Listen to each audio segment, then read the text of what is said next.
है कोई ना जल्दी है कि जिंदे जिंदे मरीए फुल्लां दे सिर चढ़ के,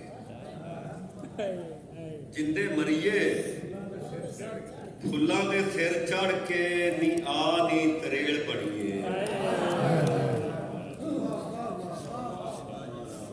जिंदे मरीए फुल्लां दे सिर चढ़ के, नी आ नी तरेड़ बणीए। तैनू कलिए दुआ की मैं देवां, तैनू कलिए दुआ की मैं देवां। जा शाला तेरा फुल ना खिड़े। वाह वाह वाह। ते एक बिल्कुल ये नवी बोली अज दी अज ही हुई कि अम्मा अम्मा सद्या उचेचा पुत भैन दा, अम्मा सद्या उचेचा पुत भैन दा, मैं शीशे विच लुकदी फिरां।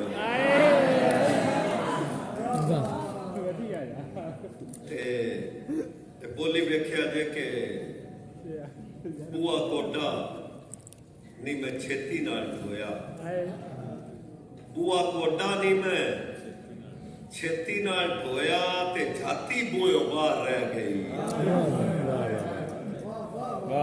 बुआ कोटा नी मैं छेती नाल धोया, ते जाती बूहों बाहर रह गई।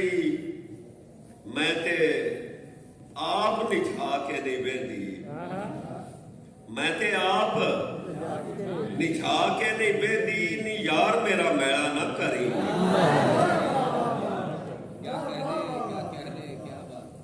ते बोली वेखो के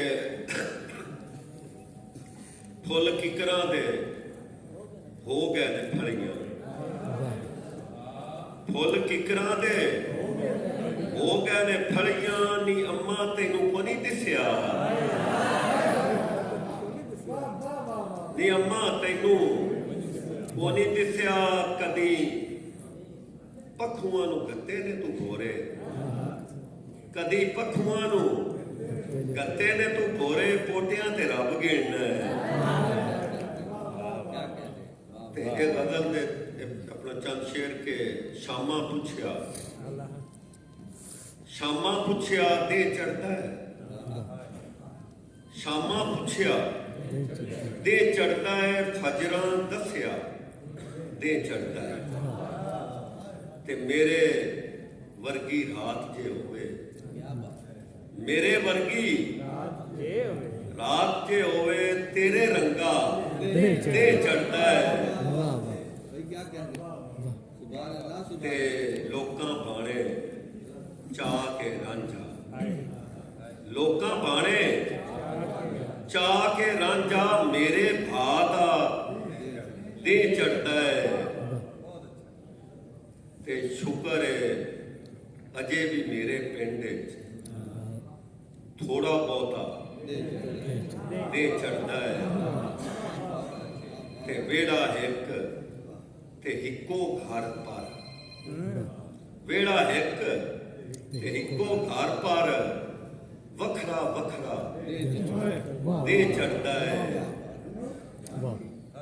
ते रात समय जे रज के नासर, रात समय जे रज के नासर, सुफने वर्गा दे चढ़ता है।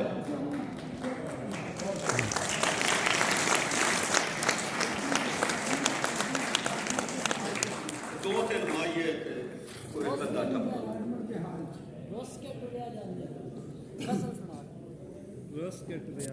दो शेर सुना देना कि पालू बेड़ा हद बनता है, पालू बेड़ा हद बनता है। मुड़ जा रोड़ा कद बनता है, वेख के तैनू संभलन तीकर, वेख के तैनू संभलन तीकर, चोखा सारा पद बनता है। ते हाली रंगा ओले बैठा, वेखो मंजर कद बनता है। ते क्यों भाई, क्यों भाई, ओनू क्यों ना ਵੇਖਾਂ ਉਹਨੂੰ ਵੇਖਣ ਜਗ ਬਣਦਾ ਤੇ ਰੁੱਸ ਕੇ ਟੁਰਿਆ ਜਾਂਦਾ ਹੀ ਨਾਸਰ ਤੇਰਾ ਮਗਰੂ ਤੇ ਦੋ ਤੇ ਮਾਈਏ ਬਸ ਕੇ ਮੇਰਾ ਹਾਲ ਵਜਾ ਛੱਡੇ ਮੇਰਾ ਹਾਲ ਵਜਾ ਛੱਡੇ ਬਰੇ ਵਾਲੇ ਨੇ ਰੁੱਸਿਆ ਪੂਰਾ ਸਾਲ ਵਜਾ ਛੱਡੇ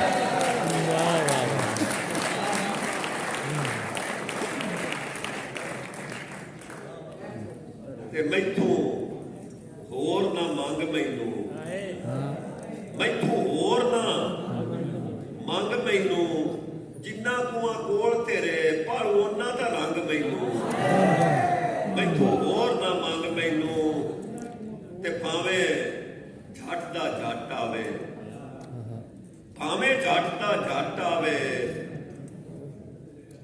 ਸੱਜਣ ਨੂੰ ਸੱਦ ਮਾਰੇ ਹੋਵੇ ਸੱਜਣ ਤੇ ਹੱਥ ਆਵੇ ਤੇ ਮਾਇਆ ਵੇਖਿਆ ਜੇ ਕਿ ਆ ਪੈਂਡਾ ਪੁੱਗ ਲਈਏ ਆ ਪੈਂਡਾ ਪੁੱਗ ਲਈਏ ਜਿਹੜਾ ਝੱਟ ਕੋਲ ਆਪਣੇ ਡੁੱਲੇ ਬੇਰ ਨਾ ਚੁੱਕ ਲਈਏ ਆ ਪੈਂਡਾ ਪੁੱਗ ਲਈਏ ਤੇ ਦੋ ਦੌੜੇ ਥੋੜੀ ਇਜਾਜ਼ਤ ਕੋਈ ਨਾ ਦੌੜੇ ਦੇ ਹਾਕਮ ਤੇ ਆਪਣਾ ਆਪ ਤੇ ਐਵੇਂ ਮੇਰਾ ਦਿਲ ਕਰ ਪਿਆ ਕਿ ਜਿਹੜੇ ਅਸਲ ਅਸੀਲ ਤੇ ਰਾਠ ਹੋਣੀ ਜਿਹੜੇ ਅਸਲ ਅਸੀਲ ਤੇ ਰਾਠ ਹੋਣੀ ਉਹਨਾਂ ਕਦੀ ਨੂੰ ਗਰਦਾਂ ਖਣੀਆਂ ਗਰਦਾਂ ਖਣੀ ਜਿਹੜੇ ਅਸਲ ਅਸੀਲ ਤੇ ਰਾਠ ਹੋਣੀ ਉਹਨਾਂ ਕਦੀ ਨੂੰ ਗਰਦਾਂ ਖਣੀਆਂ ਗਾਲ ਆਪਣੇ ਨਾਲ ਉਹ ਲਾ ਛੱਡਦੇ ਭਾਈ ਹੋਵਣ ਜਿਹੜੀਆਂ ਬੰਨੀਆਂ ਤੇ ਉੱਚੀ ਨੀਵੀਂ ਗੋਏ ਪਿਵਾਵਣ ਲਈ ਗੱਤੀ ਰੱਖਦੇ ਨੇ ਨਿਤ ਬੰਨੀਆਂ ਖੂਬੀ ਕੱਢਦੇ ਨਾਸਰ ਸਾਈ ਬਣਦੇ ਕੁੱਲੇ ਖਾ ਜਾਂਦੇ ਭਾਵੇਂ ਕੰਨੀਆਂ ਵਾਹ ਵਾਹ ਵਾਹ ਵਾਹ ਖੂਬੀ ਕੱਢਦੇ ਨਾਸਰ ਸਾਈ ਵਾਹ ਵਾਹ ਵਾਹ ਕੁੱਲੇ ਬਣ ਜਾਂਦੇ ਬਹੁਤ ਅੱਛੀ ਗੱਲ ਆਖਰੀ ਦੋੜਾ ਤੇ ਨਾਲ ਇੱਕ ਮਾਇਆ ਕੇ ਜਿਵੇਂ ਡੋਲੀ ਵਿੱਚੋਂ ਵੇਖਿਆ ਆਇਆ ਜਾਂਦੀ ਵਾਰ ਖਲੋਤੇ ਹੋਏ ਨੂੰ ਜਿਵੇਂ ਡੋਲੀ ਵਿੱਚੋਂ ਵੇਖਿਆ ਆਇਆ ਜਾਂਦੀ ਵਾਰ ਖਲੋਤੇ ਹੋਏ ਨੂੰ ਜੁੱਸੇ ਆਪਣੇ ਦੀ ਇੱਕ ਗੁੱਠ ਦੇ ਵਿੱਚ ਮੈਨੂੰ ਯਾਰ ਖਲੋਤੇ ਹੋਏ ਨੂੰ ਜੀਵਨ ਦੀ ਵੱਧਦੀ ਰਾਵੀ ਦੇ ਉਸ ਪਾਰ ਖਲੋਤੇ ਹੋਏ ਨੂੰ ਉਂਝੇ ਵੇਖ ਨਾਸਰ ਨੂੰ ਅੱਜ ਵੀ ਲਾ ਅੱਖੀ ਬਾਹਰ ਖਲੋਤੇ ਹੋਏ ਸੁੱਖ ਦੀ ਛਾਂ ਤੇ ਸੁੱਖ ਦੀ ਛਾਂ ਤੇ ਜਿੱਥੇ ਦੋਵੇਂ ਨਿਖੜਿਆ ਅਜੇ ਉਸੇ ਥਾਂ